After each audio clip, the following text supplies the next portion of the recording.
Bonjour, c'est Baer. On continue notre formation sur Symfony 4 et pour la vidéo d'aujourd'hui, on va voir la nouvelle structure des fichiers et dossiers dans un projet Symfony 4.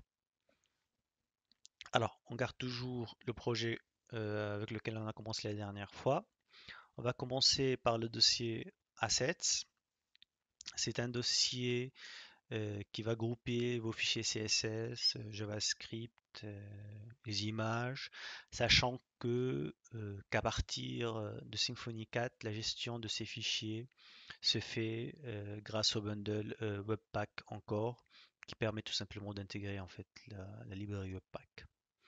Ensuite, nous avons le dossier bin qui permet d'exécuter les commandes console ou PHP unit. Après, on passe à un dossier très important, c'est le dossier config qui a remplacé le dossier app pour ceux qui ont utilisé Symfony 3 ou 2.5. Dans ce dossier, nous avons le dossier package euh, qui contient la configuration de l'environnement courant de Symfony. Ça peut être dev, développement, prod, production ou test. Et les autres fichiers correspondent à la configuration générique de Symfony, de votre projet.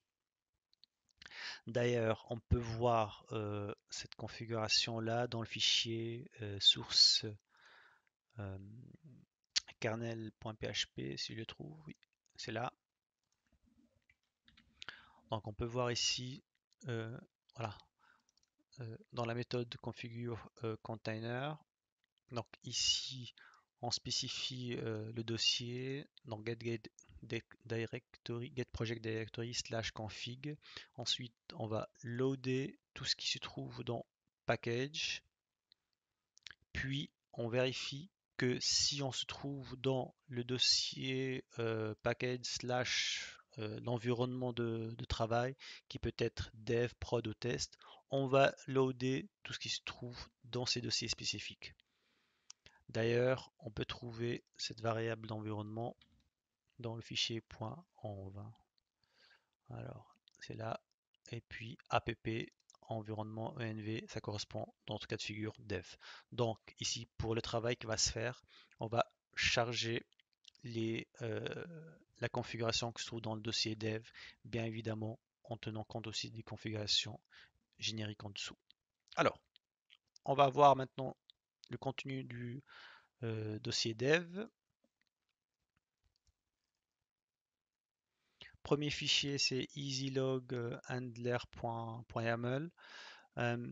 C'est un service qui permet la mise en forme de l'affichage de vos logs. Donc c'est vraiment très simple. Alors, si j'ai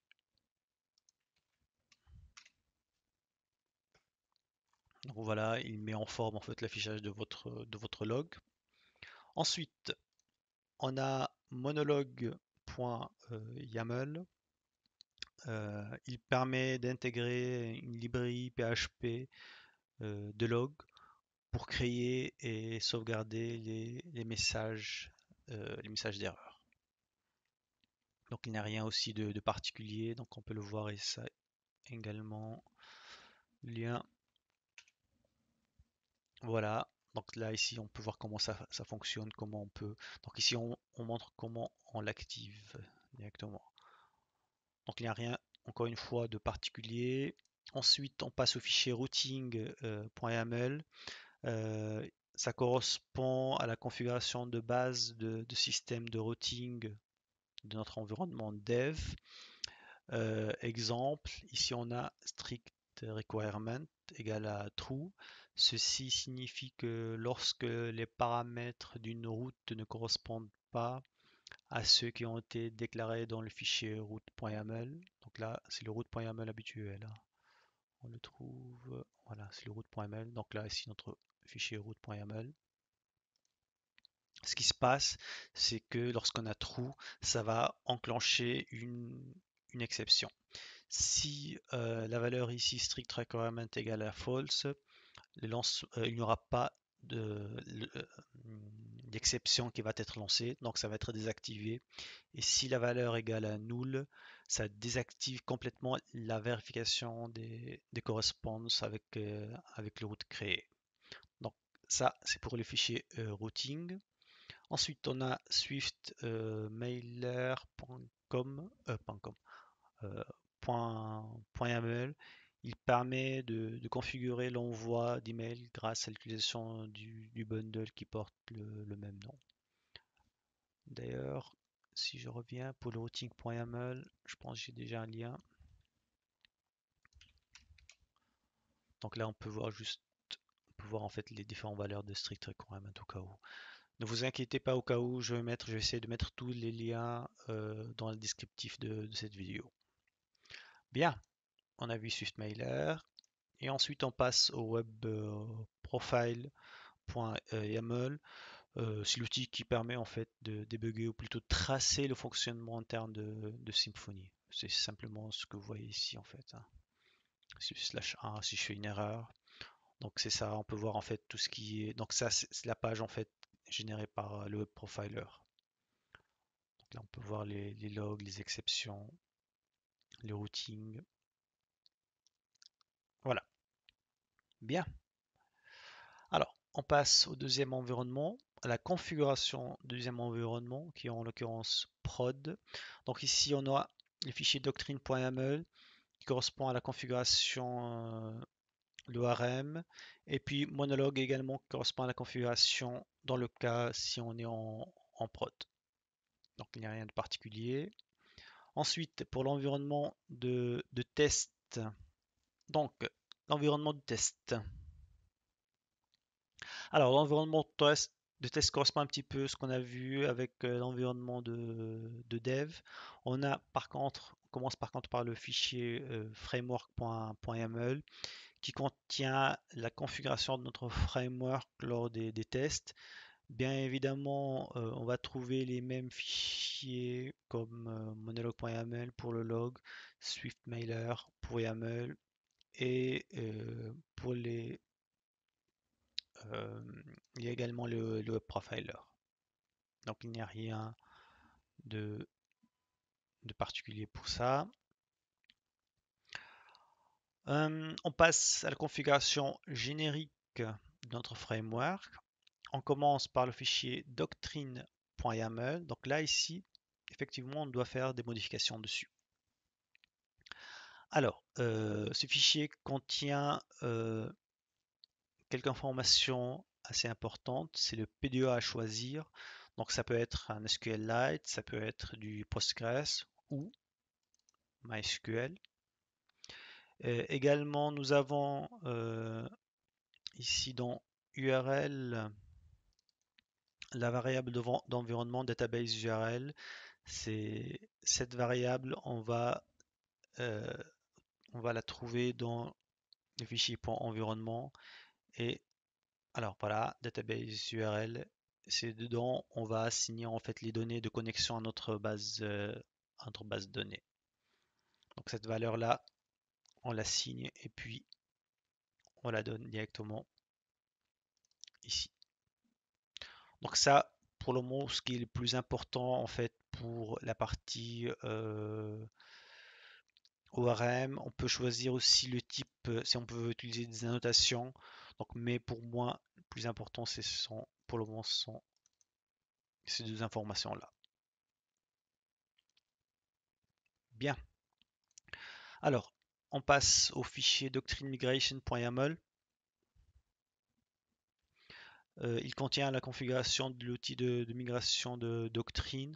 En réalité, il n'y a pas grand-chose, c'est juste il y a le dossier vers laquelle on va générer en fait le fichier de migration et ensuite on déclare le namespace. Très bien. Fichier framework.yaml. Alors, le fichier framework.yaml contient la configuration générale de notre projet.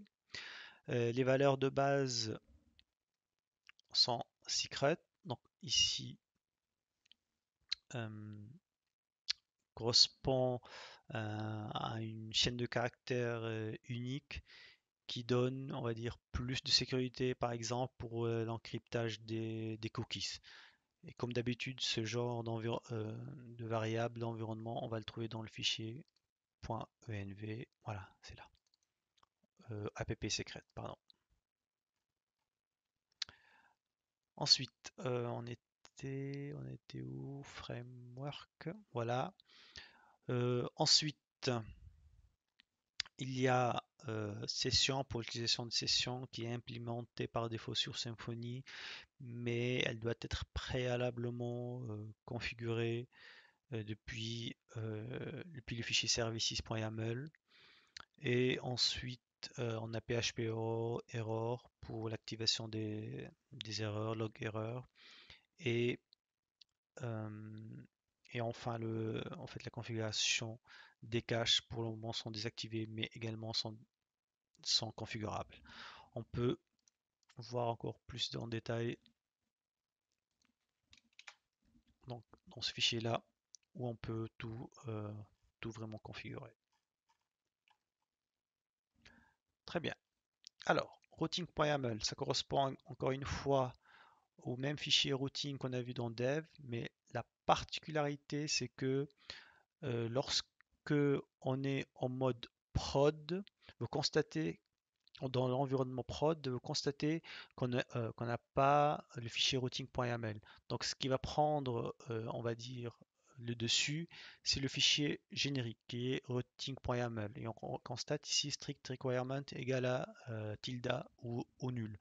Ce qui veut dire que même s'il n'y a pas de correspondance dans les routes, on ne va pas envoyer des exceptions lorsqu'on est dans un environnement prod. Par défaut, euh, Symfony désactive complètement ceci. Bien, security.yaml. Alors, euh, ce fichier qui n'a quasiment pas changé par rapport aux autres versions de Symfony. Donc on a ici provider où on va spécifier par exemple les utilisateurs, leur rôle. On peut aussi ajouter d'autres informations comme encodeur pour l'encryptage des données. On a ici par exemple le firewall pour la configuration des accès à l'application. Et encore une fois, pour avoir plus d'informations dans la page security de Symfony 4. Donc là, vous voyez ici la configuration de la sécurité, elle est impressionnante. Donc là, je pense qu'on va, durant notre formation, on va faire des petites modifications dans ce fichier-là. Très bien. Swiftmailer.yaml, c'est pour la configuration des emails, Translation pour la traduction et Tweak pour la configuration de notre moteur de template. Excellent. On passe au dossier route. Dev, je pense ici c'est la configuration pour l'environnement dev. Donc là, je pense qu'il n'y a rien. Donc là, c'est pour le profiler en fait, pour l'accès, pour les configurations. Mais moi, c'est en fait ce qui est intéressant à savoir, c'est le fichier annotation.yaml qui nous dit qui active plutôt euh, la configuration, l'ajout des annotations dans nos contrôleurs, si je ne me trompe pas. Très bien. On passe au fichier bundle.php. Alors, ce fichier, comme son nom l'indique, contient la liste des bundles installés par défaut sur Symfony 4. En fait, pour ceux qui ont déjà installé Symfony 4 dans sa première release, ils ont constaté que ça ne contenait qu'un seul bundle qui est en l'occurrence framework bundle. En fait, la nouvelle philosophie de Symfony 4 est surtout de donner la liberté aux développeurs de télécharger leur propre bundle. En réalité, Symfony ne veut plus avoir une structure déjà prédéfinie sous forme de bundle qui se trouvait dans le dossier avant, qui se trouvait avant dans le dossier source. Donc, avant dans le dossier source, on structurait notre projet sous forme des bundles. Alors, ce que Symfony 4 a voulu à partir de la version 4, c'est de donner la liberté aux développeurs d'organiser son projet directement d'une manière, on va dire, plate, sous forme contrôleur, entity, les templates. Donc, ce qu'on voit ici, repository, donc ce qu'on voit sous cette forme-là. Donc, si je reviens à ce fameux fichier bundle.php, donc comme je disais, dans la version première release, il n'y avait qu'un seul bundle qui a été déclaré, mais à partir de la release 003 ou 004, ils ont accompagné Symfony 4 par des bundles pour d'autres bundles pour garantir un fonctionnement minimum. Donc là, vraiment, ils ont ajouté les autres bundles qui se trouvent juste en dessous, donc Swift Mailer, Security, Monologue, Doctrine, Maker pour générer les fichiers. Avant, la toute première version de Symfony 4, tout ça, ça n'existait pas. Donc, et ça, au fur et à mesure que maintenant vous allez installer votre bundle, ça va venir ici. Très bien. On passe au fichier route.yaml. Celui-là n'a pas changé. On donne tous, comme d'habitude, en fait, le chemin d'une page et l'action correspondante du, euh, du contrôleur. Ensuite, on a service YAML et service test YAML, et comme leur nom indique, ils permettent en fait de déclarer vos services. On va pour le moment pas entrer dans le détail, mais on va les voir dans les prochaines vidéos comment ça fonctionne. Excellent. Alors, on passe au dossier public, et c'est à partir de ce fameux dossier qu'on va accéder à à l'application. On va dire, pointer notre application vers le fichier index.php. Comme j'ai dit il y a quelques instants, c'est que il n'y a plus app.php ou appdev.php. Directement, on doit pointer notre application vers ce dossier index.php. On passe au dossier source qui ne contient plus de bundle, mais plutôt la structure plate de notre projet. Et il contient en fait les dossiers habituels, le contrôleur, entity, repository, et on peut ajouter même les templates également. Donc on va plus encore une fois partager le dossier sous forme app, le nom du bundle, ça n'existe plus.